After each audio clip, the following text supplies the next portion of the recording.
Таны сонсох суваг өгүүлж байна. Дэлхийн сонгодог зохиол Мартин Эден. Зохиолч Джек Лондон.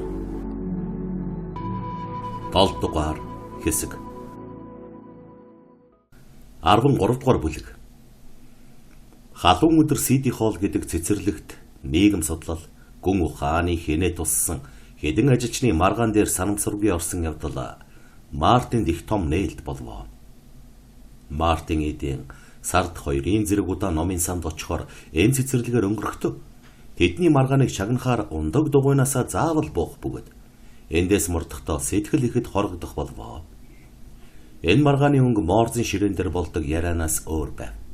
Маргагсад дор дураараа авирлаж нэг нэгийгээ янз илд вээр дуудаж хамгийн хорсголтой зөв үгээр дайран хамаа намбаага алдна. Тэдний маргаан дээр 2 зэрэг орсноос хойш нэг л учиртай сонин санагдах болжээ. Яагаад тэгж сонирхох болсноо Мартин сайн ойлгосонгүй. Тэдний маргаан Морзын хөвшил болсон нам гүм ярианаас хамаагүй хүчтэй нөлөөлөв. Маргаанд оролцогсод англи хэлээр буруу зөрүү ярьж үзэл онол таарахгүй нэг анхны хүй нэгдлийн хүн шиг зэрлэгээр дайрна. Энэ нь Мартинд Морз болон түүний найз Бэдлер хоёрын ярианаас илүү амьд санагдана. Цэцэрлэгт болдог маргаан дээр Герберт Спенсер гэдэг нэрийг Мартин хэд хэдэн удаа сонсон.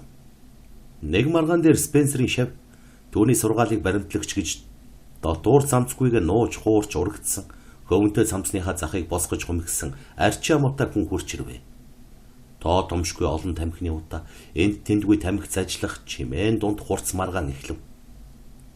Маргааны явцад нөгөөх тэнмэл бусдыг дайрч хэлсэн үгийн тухай бүр нэт цааж байваа. Түүгээр үл барам нэг ажилчин таниж болохгүй гэдэг чинь бурхан биш бол өөр бурхан байхгүй.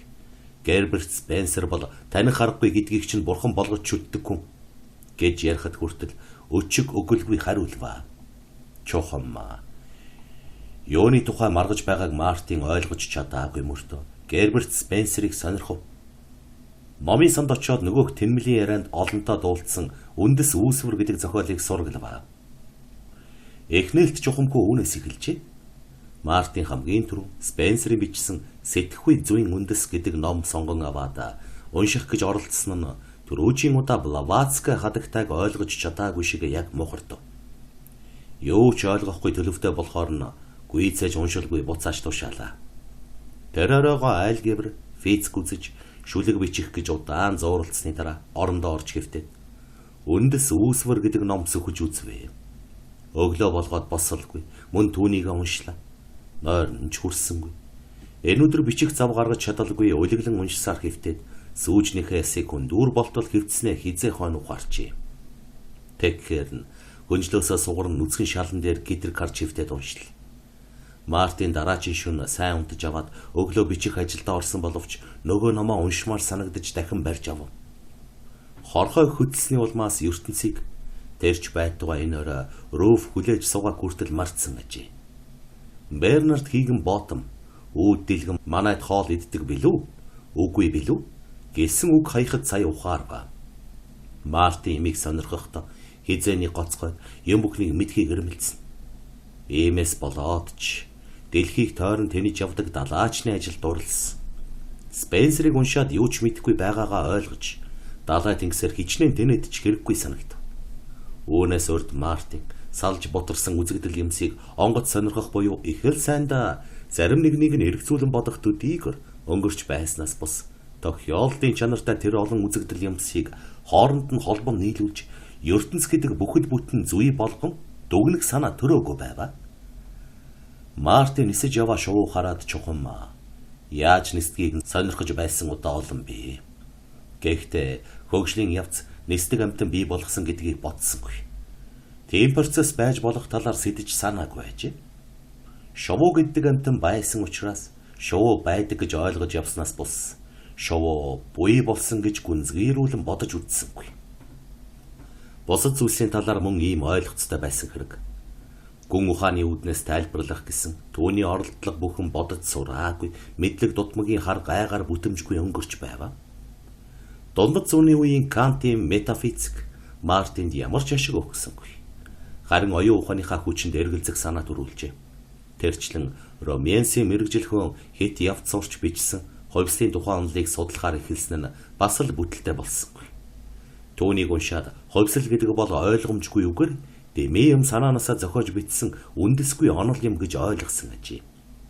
Гэтэл Мартин одоо хувьслын тухайн онол хоосон онол бус, харин хөгжлийн нийтээр зөвшөөрөн хүлээсэн хууль юм. Одоо хувьслын зарим хэлбэрийн тухай асуудлаар л эрдэмтдийн хооронд маргаан үүсвэл үүсэх юм гэж Мартин бодов. Спенсер тэр бүхнийг нэг горим журамд оруулан нэгтгэж дүгнээд Мартинд харуулж өгчээ. Түүний хялбарчилсан цэгцтэй болгож өгсөн ертөнц Мартин эдэнд одоо цэргүүд чөлөөт цагтаа нааддаг хөлөг онгоцны бяцхан загвар мэт бүхий л нарийн ширийн зүйлтэйгээ эвэл харагдах болов. Ертөнцид санамсаргүй тохиолдол ерөөсөө байхгүй. Юм бүхэн хуйлтай, зүйтэй. Тэр хуулийн дагуу шовуу нисдэг. Хэлбэр олоогүй плазм гэдэг нэгэст мах бод хөдөлж дараа нь морилцсан явж сүүлдээ далавч хөл урган шовуу гэдэг амтан ертөнцид буй болсныг мэдэв. Мартины оюун нэг өндөрлгөөс нөгөөд дамжин гарсаар хамгийн өндөр оргилд гарч юмсын мөн чанарын нууцад нэвтрэн ороод түүний гайхамшигтад бишрэн согтжээ. Мартин шүн нойрон дундаа авгай хэд шидтэй бурхан зүудэлж сэрүүн байх үедээ Спенсерийн нээж өгсөн ертөнцөөр хэрэн тэнүүчлэх болов. Мартин үзэгдсэн бүхний шалтгаан холбоог нээж олохыг эрмэлзэн тархиа хүчтэй ажиллуулах тул хоол идэж суухдаа тулга тойрсон яриа хэрүүл маргааныг дуулдаггүй байв. Мартин тавган дээр тавиастай төмстэй мах огтлохдоо нарны туяа огтлж байна гэж бодно. Эсвэл нарны энэ туяа дэлхийд хурч ирсэн сая бээрийн урт замаар жуулчлан явах буюу тэр замаар жуулчилж явснаа гарын булчинг ажилуулан байгаа хүч юу байж таарах тухай гарын булчинд тушаасан тархины тухай улмаар нөгөөх нарны туяа тархи хоёрын холбооны тухай бодно. Чи солиорч гоё гэж Жейми хэлснийг төрсөн игчин сэтгэл өвдөн шимшрэн байгааг Бернард хийгэн боотом духан тушаага хурууга хэд хэдэн удаа хий эргүүлж шоолсныг Мартин гүн бодолтой автаад дуулсан ч үгүй, анзаарсан ч үгүй. Хоорондоо холбоогүй шинжлэх ухаан байдаггүй. Мартин эдэнд бүр их хачин санагдваа. Юм мэдэж авахсан гэж бодхоос тэр нойр хоолоо мартчихъя. Түүний хоримтлуулсан мэдлэг тархинд нь хоорондоо холбогдож чадаагүй эс болон тогтжээ. Нэгэсэнд далаа тэнгисээр аялж мэдсэн зүйл хоримтлагдсан байхад нөгөөд нь хүүхнүүдтэй уулзаж учрахдаа мэдж авсан зүйлс хоримтлагдсан байх жишээт. Гэтэл энэ хоёрын хоорондоо холбогдож өгөхгүй зовоо. Сэтгэл нь дэвэрч хөөрсөн хүүхэн далайн шуурган дунд яваа хөлөг хоёрын хооронд ямар холбоо байж таарах билээ. Энэ бол бололцоогүй бөгөөд тэнэг бодол мэт санагдана. Гэтэл Херберт Спенсерийн баталснаар энэ хоёрын хооронд холбоо байх бололцоогүй биш. Харин холбоогүй байж таарахгүй байв. Огторгын уудамд орших одон ертөнцөөс аваад хүний хөл дор гიშгэгдэх элсний атом хүртэл хоорондоо цөм холбоотой ажээ. Энэ бол Мартин гайхал төрүүлэх байнгын их булаг болж хувирдаг. Мартин энэ ертөнц болон бусад гариг ертөнцээр байгаа үзэгдэл юмсын хоорондын хэлхээ холбоог олж тогтоохыг оролдон янз бүрийн юмны нэр тухайлбал хайр дурлал, яруу найраг, газар хөдлөх, гал, дуут могой, солонго, эрдний чулуу, эрэмдэг зэрэмдэг бие, нар ширгэх, арслан хүрхрэх, шатах хий, бүдүүлэг байдал, үзэсгэлэн, хүн алсан хэрэг, хөшүүрэг тулах цэг, тамхи гэж бичээд тэдгээрийн хоорондын холбоог олж тогтоож чадаагүй цагт сэтгэл нь амардаггүй байв. Ертөнц нэгэн бүхэл зүйл болж өмнө нь харагдах болсон тул Мартин одоо түүний өнцөг болон бартаад замаар жуулчлан явахдаа ой ширэнг дунд дөөрч бүдэлсэн тодорхой зориггүй тэнүүлчин биш. Газрын зураг дээр тэмдэглэсэн бүхнээс нэг эгч алгасахгүй мэдхийг хичээсэн туршлагатай шинжээч жуулчин болжээ. Мартин эдийн юм мэдэх тусмаа ертөнц болон энэ ертөнц дээр аж төрж бүхий өөрийнхөө амьдралын сайхныг бишрэн гайхах болов. Мартин өөрийгөө толинд хараад тэнэг минь ээ. Чи зохиол бичих санаатай цаасан дээр юм ирээчиж байснаа да. Чи юу бодож, юу бичиж байсан хэрэггүй. Ухаан суугаагүй, Хүүхдээрээ байсан чи сайхан юм гэж юу байдгийг бүдэг бадагхан төсөөлөхөөс цаашгүй байсан. Юм мэдэхгүй харанхуй бүдүүлэг байсан. Зүрх чинь дурлалаасаа болоод дэлбэрэхэд бэлэн байсан. Хүүхэнд ухаан жолоогүй дурлсныхаа хэрээр бие хэд тоодог байсан. Тийм найдваргүй, тийм сохор байж бас юм бичих санаатай. Чи зүг чигээ одоо гоосод олж эхэлж байна. Чи сайхан юмны уг чанарыг огт мэдэхгүй байж, сайхан бүтээхийг сан аширч байж. Чи амьдралын мөн чанарыг мэдэхгүй мөртөө амьдралын тухай зохиол бичих санаатай байж. Чи бас ертөнцийн тухай бичих санаатай байсан. Гэтэл ертөнц чамд хятад онцсог шиг байлаа. Чи юу ч бичлээ гэсэн тэгж сохроор бичиж байж. За Мартин, сэтгэлээр битгий юм. Чи бичиж чаднаа. Одоо чи баг сагийн мэдэх боллоо. Мэдэж байгаа юм чинь хэдийгээр өчөөхөн боловч чи зөв замаа олж, удахгүй их мэдлэгтэй болно. Хэрв сайн хичээвэл нэг мэтгэд хэрэгтэй бүхнийг бараг мэдсэн байхгүй. Тэр цагт чи зохиол бичиж чадах болно. Гэвэ.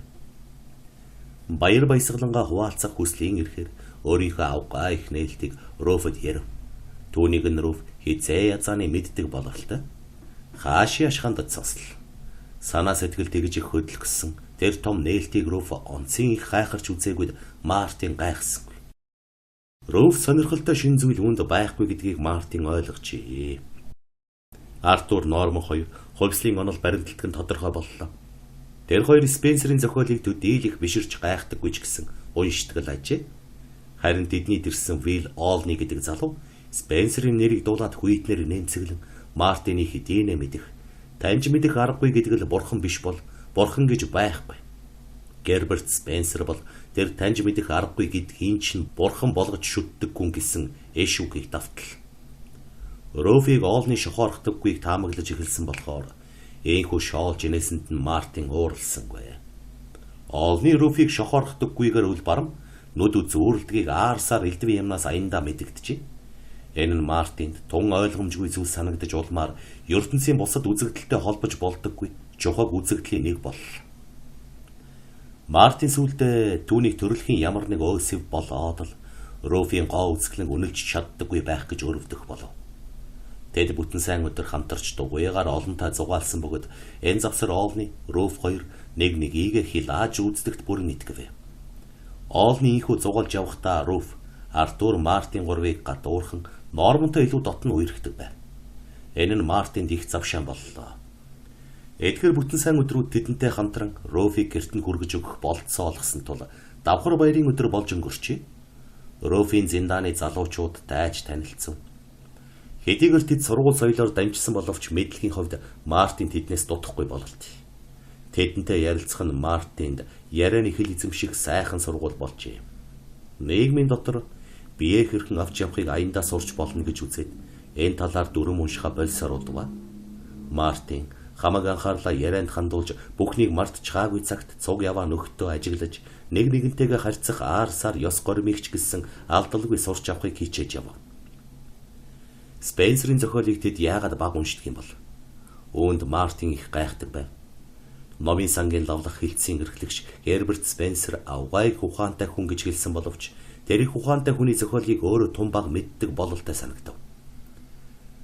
Нэг өдөр Мартин Морзинд хоол идэж суух завсраа. Спенсерийн тухай яриа үүсгэж үзвэ. Тэр өдөр тэднийд байтал орж ирсэн байлаа. ертөнцийн түүний зүй тогтлыг танин мэдэх аргагүй гэж номлодог Английн философчийн үзлийг Морз эрс дургүйцэн түүний бичсэн үндэс үүсвэр гэдэг номыг уншиж үзээгүй гооч. Бэтлер ярихдаа Спенсерийн зохиолыг уншихад уйдхартай гүйцэд уншсан өгүүлбэр надад нэгч байхгүй гэв. Спенсерийн зохиолыг баг уншдагт Мартин эргэлзэх нь баг болж ер нь олноос гажихын хэрэггүй тул цаашид уншихаа болдгийм өөч гэж бодчихъя. Гэвч ертөнцийг үзэх Спенсерийн үзэл хосгүй гайхамшигтай санагдав. Түүнийг уншихаа болох нь далайчин хүн газрын зураг луужин хоёр авч ус руу чулуудахтай адил санагдав. Мартин хувьслын тухай онлыг цааш нь гүнзгийрүүлэн судалж шин зүйл мэдж Спенсерийн үзлийн зөв гэдгийг бусад зохиолчдын өдөөдүүдийн хүний зохиол нотолж өгөв. Судлах ажлаа цааш нь үргэлжлүүлэх тутам мэдлэгийн шин салбар өмнө нь нээгднэ. Хоног дөнгөж 24 цагтаа байдаг нь Мартинд уламж чамлалтай санагдах болов. Мартин Цаг хэмнэхээр сүүлдээ алгебр, геометрийн хичээлийг орхихоор шийдвэрлэжээ. Энэ үед тригонометр үзэж эхлээгүй байсан аж. Дараа нь цагийнхаа хуваараас бага химийн хичээлийг хасаж гагцхүү физиктэй үлдвэ. Мартин үнийгээ цагаатгахын тулд Руфт би тусгай мэргэжил хөөх зорилго тавиагүй. Шинжлэх ухаан олон болохоор нэг хүн цөмийг нь судлах гэвэл насаараа оролдоод барахгүй ажил. Би юуны урд ерөнхий боловсрол олж авах санаатай байна. Хэрв надад тусгай мэргэжил эзэмших шаардлага гарвал номноос сурч чадах даалж чадна гэжээ л. Тийм биш ээ. Шинжлэх ухааны мэдлэгийг бие дааж эзэмшнэ гэдэг огт худал. Шинжлэх ухаан бүрийг мэдэх ямар хэрэг байна вэ? Тусгай мэргэжлийн хүмүүс байсан хойно тэдний хөдөлмөрийг ашиглаж болно. Жишээлбэл өнөөдөр танайд пишин хөөлөгч хүмүүс ирээд ажиллаж л байна. Эдгээр бас л тусгай мэргэжил хөөсөн улс. Тэднийг ажиллаа хийгээд буцахад танаа пишин утаа сайхан татдаг болно. Үүн та нар пишингийнхээ зохион байгуулалтыг ч мэдэх арга алга. Ёстой арга тасарсан хүний үг байна. Руф ингэж хэлээд өөдөөс нь үл таашаасан янзтай гарлаа. Дургуутсан байтал. Төвний харц ярианы өнгнөөс илтэд мэдэгдсэн боловч Мартин өөрийн зөв гэдэгт итгэсэн хэвээр байв. Ерөнхий асуудал хөөсөн бүх сэтгэгчид авгайг ухаан цөм чухамдаа тусгай мэргэжлийн хүмүүсийн хийж бүтээсэн зүйл тулгуурладаг. Херберт Спенсерийг аваад үз. Эрдэм шинжилгээний олон мянган нээлтийг нэгтгэн дүгнсэн хүн.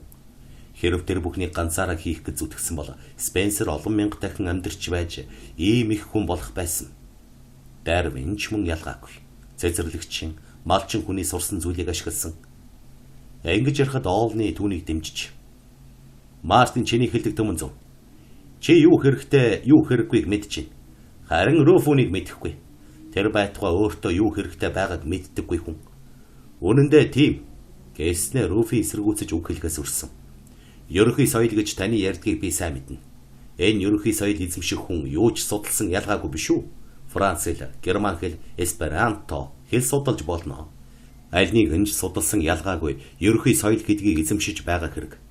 Цаашилбал латин, грек хэл байна. Энэ хоёр хэлний аль аль нь танд хизээж хэрэг болохгүй. Гэхдээ энэ хоёр хэл хүнийг соёлжуулах нь эргэлзээгүй. Руф 2 жилийн өмнө хуучин англи хэл судалж амжилтаа сурч ирсэн. Одоо 4-р сар гарч 3 бороо илбэгшгэд гэсэн ганц мөрөөс үлдсэн үг байхгүй. Тийм байхаа. Энэ чиний ерөнхий соёлд нэмэр болсон уу? Гэд мөн хариу маргахаас нүрсэж нэг ангид суралцж байсны хувьд би эрх биш мэдэлгүй яах вэ? Гэж ярихад Руфи нүд гялалцсан. Газар дээр нь хоёр улаан толб тодроод соёлыг эрхэмлэж явах зүйл бус. Харин ямар нэг хэрэгсэл мэтэр ойлгодог байх нь. Соёл гэдэг бол эрхэм чанар. Гэхдээ Мартин чухамдаа соёл чухал биш шүү. Чухал бишийг нь яаж мэдэв? Мартин чамд соёл хэрэгтэй юу? Гэж Олны Мартин руу эргэн хараад асуув. Мартин идэв. Мэгдэж аяыг нь дагах янзтай харахад Руф хэрэгтэйгээс цааш хэрэгтэй л гэхгүй юу? Чиний хэлэх үг бид хоёрын маргааныг таслах болно гэв. Хэрэгтэй байлгүй яах вэ? Би сайхан юм дуртай хүн. Сайхан юмыг ойлгож үнэлж чаддаг болоход соёл надад тус болж байна гэж шийдвэртэй бос өгөөлөв. Руф бахан хансан янзтай толгойд өглөө. Энэ бол дэмий үг. Мартин соёлжих чухал бус. Дэгжих чухал байгааг чи өөрөө сайн мэднэ. Мартины хувьд дэгжих соёлжих хоёр хоорондоо холбоотой мэт санагдаж болно. Энэ бол санамсаргүй тохиолдол. Хэрэв Мартин хиймж болох гэсэн бол түүнд соёлын хэрэг байхгүй. Мартин зохиолж болох санаатай мөртөө ингэж хэлдэг нь маргаан таныг дийлэгдэн гэж тал зассан. Мартин яагаад зохиолж болохоор шийдэв? Амьдрал хангалуун бусаас ингэж шийдсэн. Та яагаад ерөнхий соёл гэдэг нэртэй хуучин англи хэл мэдийн зүйлээр тархиа дэмий зовоож байна вэ? Яагаад гэвэл та амьдралын төлөө санаа зовох хэрэггүй. Амьдралын төлөө эцэгч нь л бодож байна. Эцэгч нь чамайг гойж гоодож хэрэгтэй бүхнийг хийж өгч байна. Би, чи, Артур, Норман бид цөм боловсрол олж авсан улс. Боловсролын аж тус хаана юу бэ? Бид ерөнхий соёлд хандаг бол ханах болсон. Маргааш танаа манайхан цөм хоосорч сүйрлээ гэж бод. Тэгвэл яах вэ? Сургуулийн багш нарт шалгалт өгч чадна. Боловсрлоос өөр үлдэх юм юу байна? Руф их л сайн да. Тосгоны сургуулийн багшаар юм уу? Эмэгтэйчүүдийн сургуулийн хөгжмийн багшаар л очно биз гэлээ. Та өөрийгөө яах гэж бодож байна? Гэж Руфийг асуухад би юу хийх билээ? Өдөрт хагас бүтэн $1 хөлстэй хар ажил олдвол дээд заяа. Эсвэл хэлний, уран сайхны бүлгэмд хэдэн мангу малуудыг шалгалтанд бэлтгүүлсэн болоод сууж байхад дасгалжуулагчаар хэд хоног азаа туршаад үзнэ. Аз турших гэж ярьдгийн учир гэвэл намайг 7 хоногийн дараа бүрвэсэн голоод хөөхөн дамжиггүй. гэж хариулва. Мартин энэ яриг чимээгүй чагнацсан. Оолны хилдэг зүйдээ санагдавч Руфийг хүндэтгэж үзээгүй учраас түүнийг дотроо зэмлэвэ. Энэ маргааныг чагнан суух завсар Мартинд хайр дурлалыг үзэх шинэ үзэл бүрэлдэн тогтжээ. Оюун ухааныг хайр дурлалтай холж хутгаж болохгүй юм байна. Ямыг зөв сэтгэх, буруу сэтгэх нь дурлалд хамаагүй байна. Дурлал бол оюун ухаанаас дээгүүр зүйл байх нь гэж үзэх болов. Тухай айлбал Мартинд дэгжин явах хичнээн чухал байгааг Руф элтэд ойлгохгүй байв. Гэвч үүнээс болоод Руф саарч харагдсангүй. Үзэсгэлэн төгөлдөр хിവэрэ байв. Юу бодож байгаа нь түүний гоо үзэсгэлэнд хамаагүй санагдваа. Мартин бодолдоо Оолын асуусныг анхааралгүй өнгөрсөн тул "Та сая юу гэж хэлвэ?" хэмээн лавлав. "Чамайг латин хэл оролдож тэнэгрэх гэж байна уу?" гэж л асуусан юм. Латин хэл хүнийг зөвхөн соёлжуулаад зогсохгүй бас оюун задлах дасгал болдог юм. Хэмээн Руф завсраас нь хэлв. Мартин тэгээд чи латин хэлийг яахаар шийдэж чинь гэж Оолны шалангуй асуув. Мартин тулгамдж Руфийг ажиглаваас юу гэж хэлэх бол гэсэн байдалтай хүлээж харагдал. Мартин бодож байгаад "Надад зав гарахгүй байхаа. Хэрв завтайсан бол сурмаар байна" гэхэд Оолны "Чиний тэр ерөнхий соёл Мартинд хэрэггүй. Мартин тэгжиж хүний зэрэгтэй амьдрахыг хүсэж байна. Ханаста латин хэл бол ухаан задалдаг дасгал. Тэгэхдээ бүр шинжлэх ухааны үндэстэй дасгал" гэж хэлээд Мартиныг талдаа аргадан оруулах гэсэн янзтай харснаа. Хөл бөмбөгчөд тоглохынхаа өмнө дасгал хийдгийг мэдэн бицтэй. Латин хэл оюуны хүмүүст яг тэр гэсэн. Бэдгээ дэмэр. Наад үгийг чинь хүүхэд байхасаа эхлээд бишгүй дуулсан. Харин нэг үнэн үг хэлсэн үг буй. Хэлэхээ мартаж орхиж. Харин сая саналаа гэснэ Оолны. Хэлэх үгээ үнэт хүрэхийн тул жаахан байснаж байгаад. Боловсон хүн латин хэл оролдох хэрэгтэй. Харин сурахын хэрэггүй гэж сүр бадруулан хэлэхэд Руф "Энэ бол шудраг бос үг. Бидний саяын маргааныг чи цөмийг нь тоглоом шоглоом болгон хувиргах гэж байна. Шог үг мэргэн бас тэгээд үнэн байдгийг мэдэн биз. Латин хэлийг эмийн сангийнхан өмгөөлөгчд латин хэлний багш нар л мэднэ. Хэрв Мартин ийм эмийн сан өмгөөлөгчийн мэрэгжил хөөх бол би маргахгүй. Хэрв тийм бол Мартинд Герберт Спенсер ямар хэрэг байна вэ? Бодвол Спенсерийн зохиолыг дөнгөж сая ихэл зүгсэн болоод баярлсан биз. Яагаад гэвэл Спенсер юм өгмөр санагджээ.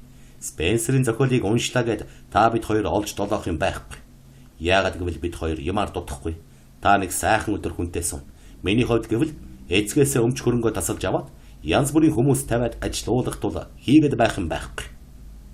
Оолны ингэж хэлээд хаалга руу хандсан боловч хэлэх гэсэн үгээ шавхаж "Руф, чи Мартиныг тайван байлгаж үз. Наадах ч өөртөө юу хэрэгтэйг сайн мэднэ.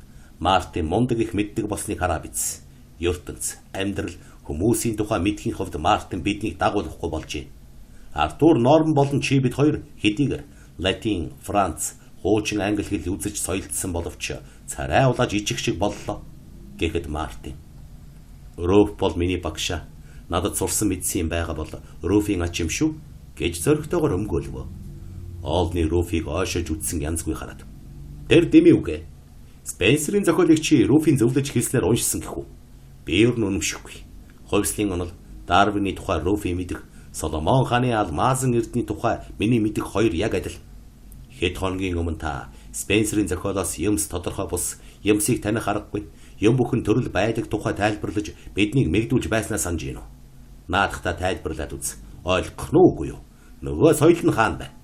Нэг үгээр хэлэхэд Мартин минь хэрв чамайг латин үг цээжлэх дээрээ хүрвэл эдгсэн итгэл талаар болж өнгөрнө шүү. Энэ маргаан Идинд амттай санагдсны сацуу бас гашуун санагджээ. Хичээл сургууль, мэдлэгийн их үүсвэрийн тухай энэ маргааны өнгөн Мартины сэтгэлийг хөдөлгөж, Берамтаг дуулан байж ядуулж, амьдралын үзэгдэл бүхнээс чанга зууруулсан тэр том асуудалтай нийцсэнгүй. Мартин өөрийгөө үл таних, эрэг дээр гинт хаягдаад, эргэн тойрон хүрээлэх тэр нутгийн үзэсгэлэнт сэтгэл хөдлөн, ийхүү хөдөлсөн сэтгэлээ уул нутгийн зэрлэг хүмүүсийг үл мэдэх хэлээр дуулахыг тэмүүлэн ирмэлцэж байгаа яруу найрагчтай өөрийгөө зүйрлүүлэн бодвоо. Мартин үнэхээр ч тийм байл. Мартин ертөнцийн авгай хүннийг танин мэдхийг эрмэлзэн шаналж очоод латин хэл хэрэгтэй хэрэггүй гэж хашгиралдсан хүүхдийн шууган чагнаад ирэх ёстой гэж юу. Тэрээрээ Мартин гэртээ гарч ирээд толинд харагдах дүрстэйг ингэж ярива. Латин хэл гэж нэг гай газар дороос гараад ирлээ. Үгсэн юм үгсэн чигээр ээл байвал таарна. Үхэж сүнсэн юм надад ямар пад байна? Сайхан юм сайхан чигээрээ үрд мөнх байх ёстой. Хэл бол үүсэж буй болдог, сөнөж мартагддаг. Тэр олон хэл цөм хүүр мөн. Ингэж яриад Мартин санаагаа үгээр сайхан гаргаж хэлд сурч байна хэмээн өөрийгөө үнэлж үзв. Дараа нь хүнжилтөд орж гэвтээ Руфийн дэргэд болохоор ингэж ярьж чадахгүй. Сургуулийн хүүхэд болж хөврөн хүүхдийн хэлээр ярьдгийн учир юу билээ гэдгийн учрыг олох гэж оролдов.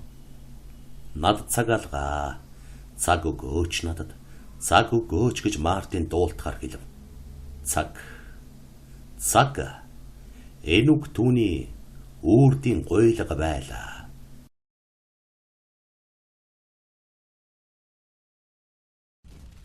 Таны сонсох сувг өгүүлж байна.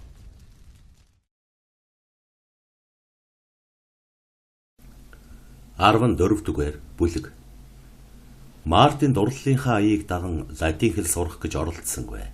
Гэхдээ оолнын ятгалгад орсон хэрэг биш. Цаг мөнгө хоёр түүнд чухал байв. Латин хэлнээс чухал олон шинжлэх ухаан түүний анхаарлыг татна. Бас зохиол бичих зав гаргамаар байдаг. Гэтэл бичсэн зохиолыг нийтэлж өгөх газар олдохгүй тул бас ажил хийж мөнгө олох хэрэгтэй байдаг. Түүнд цаг мөнгө хоёрын аль аль нь хэрэгтэй байв. Мартины бичсэн зохиол сонин сэтгүүлийн газар дамжаад хэвлэгдэж чадахгүй байхад бусад зохиолчдын яахлаараа хэвлэгдээд байна уу? Мартин эдийн номын санд удтал сууж тэдний зохиолыг өөрийнхөө бичсэнтэй харшуулан анхааралтай шүүмжлэн унших завсраа зохиолоо нийтлүүлдэг нууцыг олохоор шамдан эрэл хийлнэ. Хэвлэгдсэн зохиолд их төлөв тааварлаж бичсэн хийсвэр зүйл байв. Мартин ихэд гайхлаа. Зохиолчдын өгүүлэлгээс гэрэлгийг өнгө бодог ялгаран харагдахгүй амьдралгүй цулгүй байх мөртөө нэг сонноос Мартины хайчилж авсан өгүүлэлд бичснээр өг бүр нь 2 цент 1000 үг тутам $20 шагналтай ажээ. Ойлгомжтой хэлээр хурц.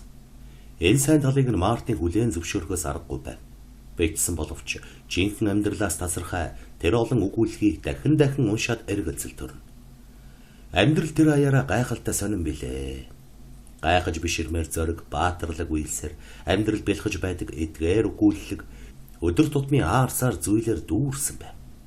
Амьдрал гэдэг хүчтэй бөгөөд авгаа их, ямагт галт үймэр шиг оволцсон донсолж уймж байдаг санагдна. Чухам үүнийг л бичвэд болох нь тэр. Аюулын өөдөөс сүрэн тэмүүлэгч, эрлэхэг зоригтон, янаг сэтгэлийн галт шатсан залуу халуун нас, өхөл зовлонгийн донд тулалдаж амьдралыг номходхон эрхэндээ оруулагч аваргуудыг магтан дуулмаар санагдав.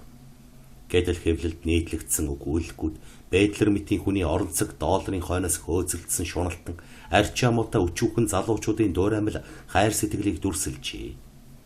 Эсвэл сонины эрхлэгч, зохиолч, уншигч цөм өөрөө арчаагүй амьтад байдаг болоод тэр үү гэж Мартин өөрөөсөө асуув. Хамгийн харамсалтай нь сонины эрхлэгч, зохиолч нараас таних хүн нэгч байхгүй. Мартин зохиолч байтугай зохиол бичих санаатай нэгч хүн мэдэхгүй. Түүнтэй ярьж хөөрөх, олигтойхон зааж зөвлөд өгөх хүн байхгүй. Мартин улмаар сонины эрхлэгч гэж амьд хүн байдаг эсэхэд эргэлзэх болов. Сонины эрхлэгч түүнд ямар нэг машины эрэг шурга мэтэр төсөөлөгдөжээ. Үнэхээр тийм байж таарав. Мартин найруулал, өгүүлэл, яруу найрагтай оюун бодлоо шингээгээд машинд явуулдаг байжээ. Мартин бичсэн зүйлээ Марктай хамт том дугт уйнд хийгээд шуудангийн хайрцагт хийх бөгөөд тэр нь хэд хоног үүгээр түүгээр баахан дамжиж яваад дугтын солигдоод доторх Марк нь гадаад алдаа гарч наагдаад буцаж ирдэг байва. Бодоод үзэхэд сонины эрхлэгч гэж хүн байдаггүй. Харин түүний оронд очсон бичиг захидлын дугтыг сольж доторх Маркийг нь гарган гадна талд нь наадаг нарийн ажиллагаатай механизм байдаг болж таарв. Уг механизм зүйрлүүлбэс зажилдаг резин, шоколад худалдаг автомат лугаа адил болов. Тэр автоматын нэг нүх рүү мөнгө хийхэд зажилдаг резин, нөгөө нүх рүү нь хийхэд шоколад гарч ирээд байдаг шиг нэг нүхнээс шагналын чек, нөгөө нүхнээс нь буцаая гэсэн хариу цовдөг бөгөөд Мартинд ямагт 2 дугаар нүх нь тааралддаг бололтойч. Явуулсан бичиг дагаж ирдэг захидал бүрч ингэж бодогдуулна. Энэ нь зөвхөн гарчиг нэр хоёр бичдэг нэг маягийн хэвлэмэл хуудас байв. Тэр нэг шуудангаар 10-20 ирсээр одоо Мартинд хэдэн 100-аараа ов орчээ. Хэрв өөрт нь зориулж амьд хүний гараар бичсэн ганц мөр үг ирсэн бол Мартин баяртай байхсан. Гэтэл амьд хүний гараар бичсэн нэгч зүйлийг сонины эрхлэгчээс хүлээж авсангүй өдий хүрчээ. Иймд ертөнцид амьд эрхлэгч байдаггүй. Харин сайн тосолж тохируулсан автомат ажилдаг гэж ойлгохоос өөр замгүй болов. Мартин төрөлхийн эрэлхэг зоригтой тэсвэртэй тэмцэгч билээ. Эдгээр амьд голгүй машиныг удаан жил тижээхээр зориг шийдвэл Мартин санаандаа хүрч чадах хүн. Гэвч бие сулдсан тул тэмцлийнхээ үр дүнг хэдхэн жилийн дараа бус. Цөөхөн 7 хоногийн дараа үзэх хэрэгтэй байв. 7 хоног өнгөрөх тутам Мартин ядуурч үүнд шуудангийн зардал нэрмэс болж үлдсэн жаахан мөнгийг нь өмцөм дундруулна. Мартин сарын худалдаж авалгүй мөнгөө хэмнэхээр шийдсэн боловч төвчж чадсангүй. Дүүдээ $5 хувцас авч өгсөн хоосрлын туйлыг бүтэн 7 хоногоор ойртуулв. Мартин эдийн зөвхөн дэмжих хүнгүй. Харанхуйн дунд өнчин ганцаараа тэмцэх тул түүнийг тойрон хүрээлсэн юм бүхэн зоригийг нохоогоор хоорондоо хилэлцэж тохирсон мэт байв. Тэрч байтугай Гертрудыг чинь хүртэл хилааж харах болов. Гертруд ихний үеэс энэрэнгүй сэтгэлтэй эгчийн хувьд Мартиныг зүггүй улмаас тэнгэрч байна гэж бодоод хурууныхаа завсраар сэм ажигладаг байснаа зүггүйтэл нь солио өвчин болон хувирч байгаа мэт харагдан санаа зовниж эхэлвэ. Мартин эгчийнхээ зовсон харцыг ажиглаад хийгэн ботомын ичгүүр сонжуургүй муухай инээдийг харснаас илүү шаналдаг байв. Мартин өөртөө итгэх боловч ганцаардаж байжээ. Түүнд Рөвч тус хүргэсэнгүй. Ров гагцхүү ерөнхий боловсрал эзэмшээсэ гэж хүсэх бөгөөд уран зохиол оролдохыг илтэд буруу шаахгүй боловч урамшуулсан удаагүй билээ. Мартин түүнд бичсэн зүйлээ үзүүлж харуулсан удаа бас үгүй. Энэ бол ямар нэг нэрлэхүү зангийн зэрэгцээ Ров их сургуульд суралцж байсан болохоор хичээл номдон саад хийхээс имээснийх. Харин Ров бүх шалгалтаа өгсөний дараа бичсэн зохиолоос нь уншихыг өөрөө хүсчихээ. Мартин айх баярлах хоёр зэрэгцв. Ров профессорудаар утга зохиол заалгаж урлагийн зэрэг хамгаалсан хүн тул ямар болсныг нэвтэрхий мэднэ. Сонирхын хэдийгээр туршлагатай боловч Мартинд хэрхэн Ров шиг хандах билээ. Ров хэвлэмэл хуудас дагуулад буцааж өгөхгүй. Өгүүлэгч нь өөлөх юмгүй сайхан боловч харамсалтай нийтлэх боломж олдсонгүй гэж хэлэхгүй. Харин хэрхэн үнэлснэ амьд хүний хэлээр ярьж өгнө. Эцсийн эцэст Мартин эдийн чухам ямар хүн гэдгийг Ров аяндаа ойлгох болно. Энэ бол хамгийн сайхан хэрэг байв. Мартины тойрон бичсэнийг Ров уншиж үзээд Мартины зүрх сэтгэлийг мэдэрч юу мөрөөсөж байгааг цаашдаа юу бүтээж чадахыг таамаглах шүү дээ. Мартин бичсэн өгүүлэлгээс хэдийг шилж аваад жаахан эргэлцснэ. Тэнгисийн дуугаа уншуулахаар нэмж авваа. 6 дугаар сарын 1 халуун өдөр Ров тэр хоёр дугуйгаар хотоос гараад зугаалах дуртай толгодынхоо зүг чиглэв. Энэ бол тэдний хоёулахна зугаалсан 2 дахь удаагийн зугаалга билээ. Тэнгисийн салхи өдрийн халууныг сэнгэн үүлсэн замаар ийхүү давхих үйс. Мартин ертөнц амьдрал хайр дурлалын сайхныг хамаг бие цогцоороо амталж шимтэлж яв. Тэр хоёр замын хажууд дугуйгаа орхиод гандаж буй ногоо хамар цоргон ангилсан толгодын оргилд авиран гарлаа. Мартин гадуур цамцаа Ровд дэвсэн өөрөө нар ийсэн өвсөн дээр суугаад ургамал ногоо зорьсондоо хүрчээ гэж хэлв. Мартин анхлын агаараар цээж дүүрэн амьсгал сурсан зангаар нэг зүйлийг сэдэн санаж улмаар түүний уг үнцийг олохоор гүнээ бодлогошрон ганцхан өмсний толгой илэн суусна. Энэ өвс хаврын хавсрахтай тэмцэлдсэн, аадар хураар ундалсан, цэцэг дэлгэн эрвэхэ зүгийн дурыг булаасан, үр нах аюуга газрын хөрсөнд цацсан. Энэ ургамал ертөнцөд амьдрсныхаа хэргийг нэгэнд бүтээжээ. Одоо чи юунд бүхнийг эдгээрээр сэтгэж байдгийн би гэж Ров яриаг нь таслав.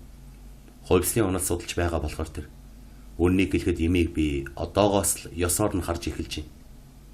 Ингэж бодсоор байгаа чи сайн сайхныг ойлгохоо болж байгаа юм шиг санагдах юм. Хөөгтүүд ирвэхэн далавчийг гар хуруугаараа арчин сүйтгэдэг лугаа адил чи сайхан имийг сүйтгэж байна. Сайхан юмд учир буй. Тэр учрыг би саяхан болтол мэдэхгүй явжээ. Сайхан болоод л сайхан санагдаж байгаа биз гэж бодоод өнгөрдөг байв. Сайхан юмны мөн чанарыг одоо ойлгож байна. Ойлгож байна ч гэжтэй төсөөлөх гэж байна. Энэ өвс, нар бороо, хөрсний шимийн ачаар энэ ууланд дургасан нарийн учрыг мэдэж байгаа болохоор надад урдийнхаасаа хамаагүй сонин санагдчих. Нарийн бодвол энэ өвсний ширхэг тус бүрд гайхаж баршгүй өдий төдий сонин түүх буй. Ингэж бодоход надад урам зориг орж байна. Эрчим хүч, бодис, амьдралын авгайх тэмцлүүдийг бодоод үзэхээр энэ үгсний тухай нэг биш нилээд хэдэн ном найраг бичиж болмоор санагдаж байна. Чи яасан сайхан ярьж байна вэ? Гэж Руфиг хэлэхэд Мартин түүний ажиглаж гайхсан ер бусын харцыг гэнэт сэхээр ичиж сандарсандаа нүүр нь улайс хийгээд хоолоогоо засан. Би үнэхээр сайхан ярьж чаддагсан болоосай. Бодд санаж байгаагаа цүмээг дэлгэхсэн. Тохирох сайхан үг хүрлцэхгүй ирээд олдохгүй юм да. Заримдаа ертөнц амьд юм бүхэн надаар магтуулах гээд байгаа мэт санагдах юм. Тэр авгаа сайхныг би яаж дүрсэлж хариулах вэ? Туршаад үзэхэд үг маань хүүхдийн шулганаан төдийгөөс хэтэрч чадахгүй байна. Бодогдсон санагдсан зүйлээ үг болгон ярих буюу эсвэл найруулан бичээд сонсогч уншигч хүмүүсийн ой тойнд яг тэр янзаар нь буулгана гэдэг юу тааж зүэрлэм амаргүй ажил. Чи бодоод үзэлт. Нэг ногоон дээр төрүүлгээ хараад хэвтэж байхад зөвхөн үнэр нь надад 1000 түмэн бодол төрүүлж байна. ертөнцийг үнэрлэж байгаа болохоор аргагүй. Надад хүмүүсийн инех, дуулах сонсогдож, зовлон жаргал үхэл тэмцэл нүднээ тусал. Толгойдоо байгаа тэр хязгааргүй олон дүрийг чамд дэлхий дахинд харуулгасан. Би яаж харуулах вэ? Ургамлын анхлан үнэрийг аваад төрсөн сэтгэлдээ ярих гэхэд хэл хөшөөд хэлэх гэсэн юм маань эв дүйг, цулгүй, холион бантан болсон хэдэн үг болж хувирл. Ярьж чаддаг болоосо чамда. Яриад дамжуулаад өгөх чадал алга. Гээд арга баран хурууга ээлжлэн бацлаа. Үгүй. Тун сайхан ярьж гин. Чи хэдий завандаа ингэж сайхан ярьдаг болов. Бэтлер гой бол нэртэй уран илтгэгч хүн. Түүний үг хэлүүлэхээр мужийн захиргаа сонгуулийн өмнөх өдрүүдэд ямагт урддаг юм. Үүдийн хоолн тэр чи түүнээс дутхгүй ярьж байна билээ. Ялгаан гэвэл Бэтлер гой үгээ зөөн ярьж байхад чи дэндүү яарч үгээ давхцуулаад байна билээ. Тэр яах вэ аяндаа засарна. Чи гарамгаа уран илтгэгч болж магадгүй байна. Хэрв тэгвэл чи Тэнгэрийн ундаг атгахын тэр хүмүүсийг бишрүүлэх авиас чадал чамд буй гэдэгт би итгэж байна. Чи хэлний зүйлс судалж чадсан шиг ямар ч бэрхшээлийг давж чадна. Чи цуутай өмгөөлөгч юм уу? Төрийн зүтгэлтэнч болж чадна. Бэтлер гой шиг тийм амжилт олоход чамд юу ч сад болохгүй. Тэгсэн цагт чи Бэтлерээс ходоодны өвчнөр дутуу байх вэ? Гээд нэмсэглэвэ. Тэр хоёрын яриа үргэлжилж энэ завсар Руф мэдлэгийн альбаа салбарт суур чулуу болж өгдөг латин хэл сурахыг дахин захиж гэлнэ. Дараа нь хүмүүс тэр дундаас эрэгтэй хүн ямар байвал зохихыг эцгийнхээ хэлдгийг хуулан Бэтлерээс сурж авсан элтэд мэдэгдэх зарим нэг үгээр чимэн зурглаж ярив. Мартин гэдрэг харж хэвтсэн Руфийн уруулын хөдлөх бүрийг ажиглаж сэтгэл юугаан зугаацуулна. Руфийн юу ярьж байгааг нь Мартин анхаарахгүй байв. Руфийн зураглаж бүхий ирээдүй Мартины сонирхлыг татаагүй. Мартинд эргэлзээ төрүүлсэн нам гүм уйтгар шаналгад зовоосон янаг хайрын сэтгэл хоёр зэрэгцсэн байв. Төвний оролдож байгаа уран бүтээлийн тухай Руф нэг ч үг зохиолгосонгүй. Энд авчирсан гар бичмэл хөсөр хэвтсэн хэвээр. Ярианыхаа нэг самбанд Мартин нар өд харвал нэлээд хэвийжээ. Төвний гар бичмэлээ санаж имхлүүлж авахт нь Руф хөгжөөнтэй дуугар. Өө, би огт мартаж орхиж. Зохиолыгч нь чагны байц гэв. Мартин аятайхан болсон гэж бодсон нэг өгүүлэлгээ уншиж өгөө.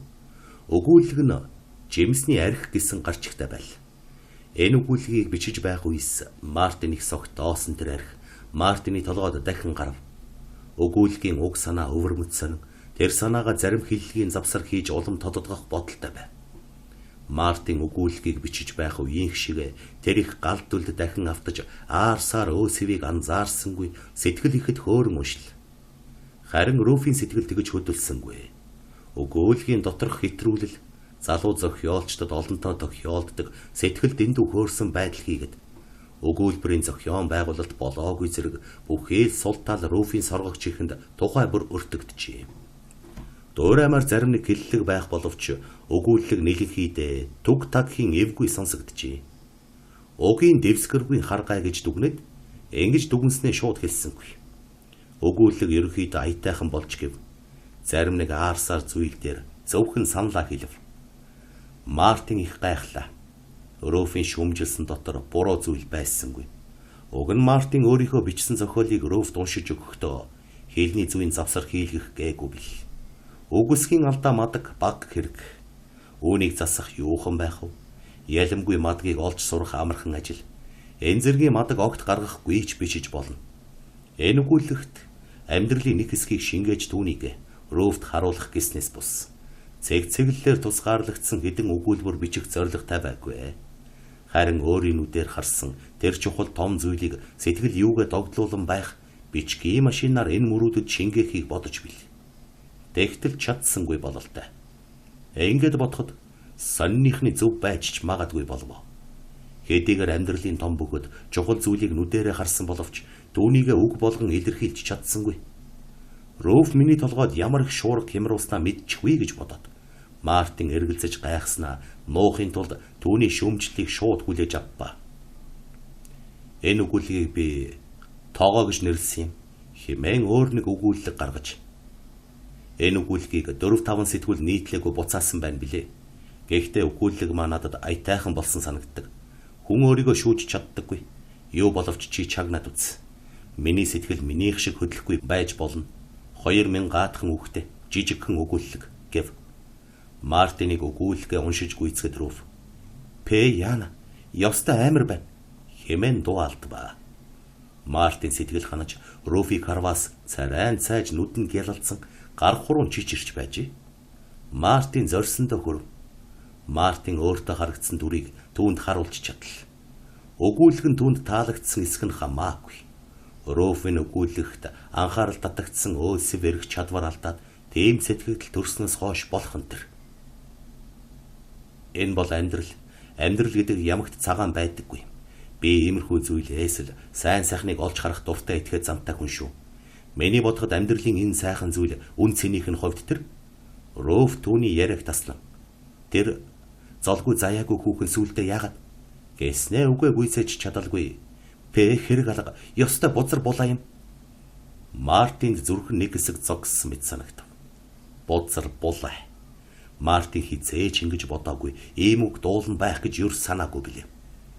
Мартины нүднэ өгүүлгийнх нь үг өгүүлбэр бүрээс гал бадран нүд ялбам туяа цацруулан харагдах бөгөөд түүнээс бузар булаа зүйл Мартинд ширхэгч үзэгдсэнгүй. Мартины зүрх дахин цохилж санаа тайвшрав. Чи олигтойхон сэдв сонгож авах нь яава? Орчлонд бузар булаа юм бишгүй бийг мэдэж байна. Гэхдээ энэ бол Руф ийхүү хэлээ.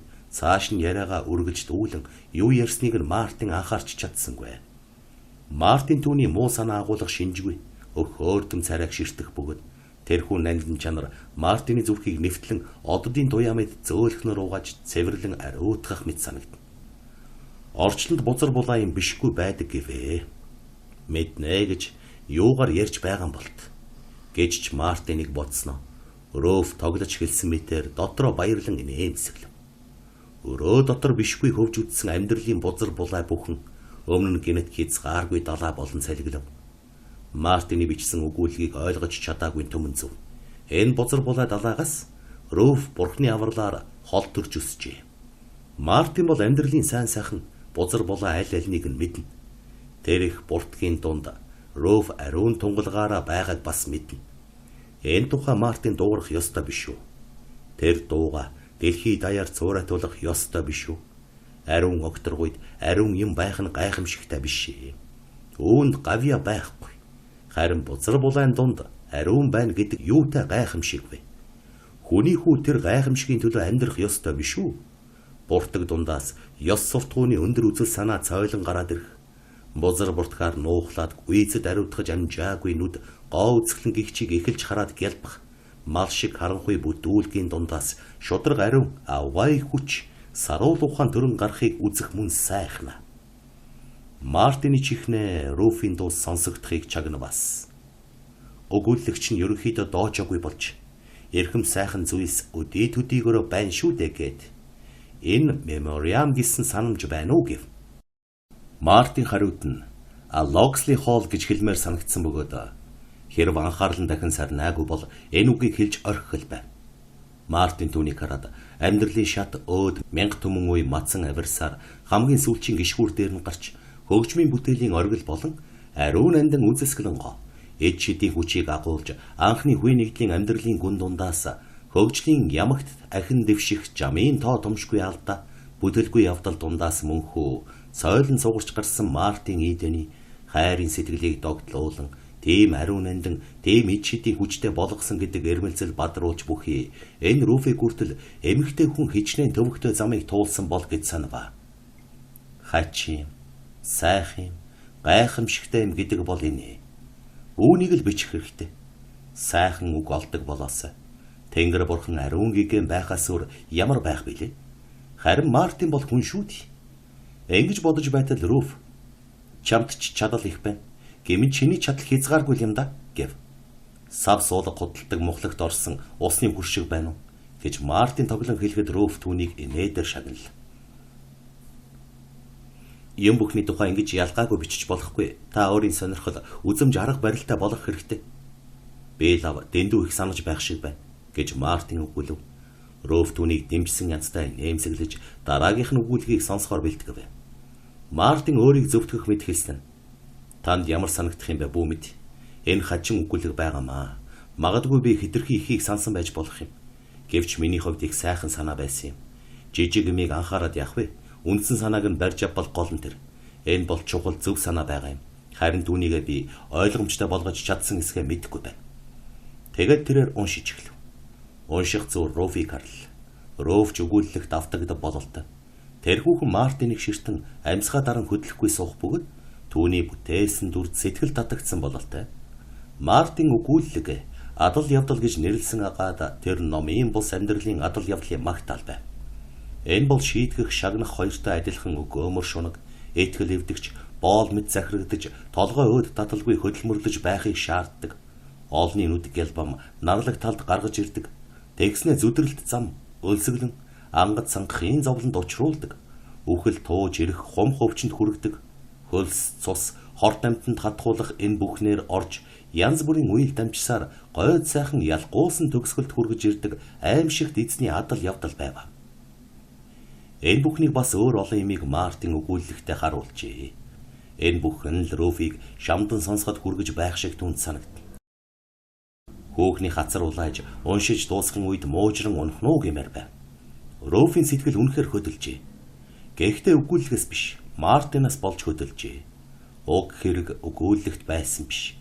Мартинаас их авч өөрийг нь эзэмдэгч тэр танил болсон хүчийг Руф дахин амтлав. Гэтэл өгүүлэг нь мөн тэр хүчээр дүүрэн тул Руф Мартиныг өгүүлгээр дамжуулан мэдэрч байв. Руф дамжуулагч нь юу болохыг анзаарахгүй тэр хүчийг л мэдэрч байв. Мартины уншиж байгаа юм Руфиг хөдлөх мэт байсан боловч чухамдаа толгойд нь гинэт буй болсон хөндлөнгийн аймар ер бусын санаанд Руф хөдлөгдсөн байв. Руф хүнтэй суух тухайга гинэт бодож энэ бодлын игзэгтэй шургуун түүний айдсыг төрүүлнэ. Энэ бол даруй биш юм. Энэ бол идүүгээ хүртэл өөрт нь хар шим байв. Сэргэж буй бүсгүй хүний чанар нь түүнийг хизээж зовоож байгаагүй бөгөөд Теннисоны яруу найргаас төрсэн зүүдэн дотор амьдарч Рейцер хатан бантны харилцааг өгүүлсэн яруу найрагчийн битүү санааг анзаарахгүй явж иржээ. Руф идүүгээ хүртэл унтаж байтал хаалгыг нь амьдрал захирангуй тогшжээ. Айж сүрдэхтэй хамаг хаалга үүдээ бөхлөн дүгжих гэтэл хачин гайхалтай сайхан зочны өмнө хаалга дэлэн нээхийг сэргэж буй зөн Руфэс шаардв. Мартин сэтгэл хансан байртай хүүхний үгийг хүлээн. Сайхан гэж Руф хэлэхэд ямар үг хэлхийг нь эргэлзээгүй мэдж хүлээж байсан Мартин гайхжээ. Төр дуугүй байснаа Руф дахин маш сайхан гэв. Энэ ч сайхан. Гэхдээ гоо сайханд захирагдсан гоо сайхнаас илүү юм энэ өгүүлэгт байсан билээ. Мартин газар тэрийн хэвдэж эргэлцхийн хар үүл түүнийг бүрхв. Дахиад олигтой болсонгүй. Үг эзэмшиж сураагүй байна. ертөнцийн агуу гайхамшигыг үзэх боловч түүнийгээ дурдан бичиж чадахгүй юм. Та санааныхын тухай юу хэлэх вэ гэж санаа гэдэг шинэ үг хэлэхэд шийдэн ядан асуув. Санаа тодорхойгүй байна. Надад төрсэн ерхий сэтгэл юм байна. Би сэдвийн гол чигийг ажих гэж оролдсон. Энэ ч хэцүүлт. Үг олонтой байна. Хөндлөнгийн юм оруулж үйл явдлаа халахалж байна гэж Руф хариулв. Энэ бүхэн чинь үндсэн санаандаа захирагдсан юм. Гол санаа нь сансрын түгээмэл утгатай юм. Би түгээр бүхэл өгүүлгээ дүүргэх гэсэн юм. Өгүүлэг бол санааны гадуур хальсан.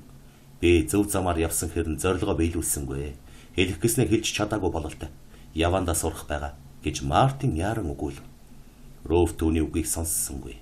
Руф хэдийгээр урлаг судлалын эрдэмтэн боловч Мартины санааг ойлгох чадал байсангүй. Санааг нь ойлгохгүй байгаа Мартины санаагаа илэрхийлж чаддаггүйгээс болсон мэт ойлгож байв. Та үг олонтой юм. Гэвч зарим газараа сайхан болжээ гэв. Энэ үед Тэнгисийн уянга уншиж үг юу бай юу гэж Мартин бодож байсан учраас хүүхний дуу алсаас сонсогдох шиг болов. Мартин арга барагдаж гонхорон дуугүй хэвтгэхэд Руф түүнийг харж толгойд нь өнөө хүнтэй суух тухай шургуу санаа эргэлдэнэ. Та алдартай хүн болохыг хүсэж гин үү гэж Руф гинэт асуув. Тийм ээ, санаатай. Гэхдээ энэ ч гол биш ээ. Надад алдар нэр нь биш. Түүнд хүрэх зам сонирхолтой байна. Харин алдар нэр өөр юмд хэрэгтэй. Алдартай хүн болох гэж их мэрийг шалтгаан надад бий гэж Мартин хэллээ. Таны төлөө гэж нэмж хэлхийг Мартин хүссэн бөгөөд хэрв түүний зохиолд Руф элэгтэй хандсан бол хэлхэл байв. Гэтэл энэ үед Руф Мартин тохирох ямар нэгэн албаны тухай бодож завгүй байсан учраас юу хэлэх гэснийг энэ ч асуусангүй. Мартин зохиолч болохгүй гэдэгт Руф бат итгэж байв. Үүнийг өөрөө дөнгөж сая гинэтгэн зохиолоороо баталлаа.